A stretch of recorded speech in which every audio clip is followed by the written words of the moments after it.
ce forum, deux points essentiels. Le premier point, c'est d'abord la volonté de Dubai Chamber de venir en Côte d'Ivoire.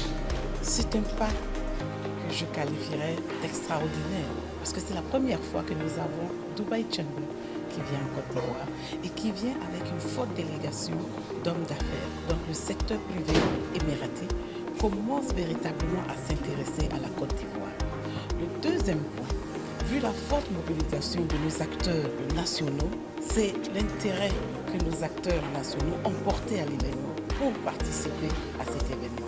Alors, à partir du moment où vous avez deux secteurs privés qui établissent des relations, qui voient une volonté, qui voient les opportunités de faire des partenariats, vous avez déjà gagné, je dirais, la moitié de la course.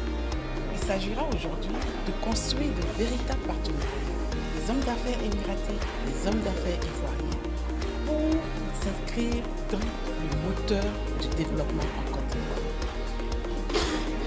Ici à 2030, je crois que le plan national de développement prévoit un ensemble d'investissements et appel et fait au secteur privé ivoirien pour l'investissement, appel et fait également au secteur privé étranger. Tout à l'heure, ça a été indiqué que les investissements locaux sont aussi importants que les investissements étrangers.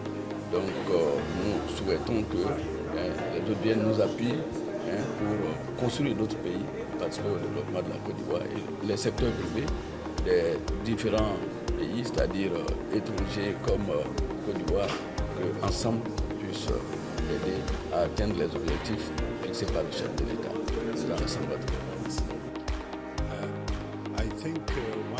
De manière concrète, avec cette croissance de 12,5% que nous avons pu enregistrer l'année passée, nous pouvons voir qu'il y a des opportunités à explorer et je pense que ces opportunités pourront contribuer bien sûr au PIB des deux différents pays.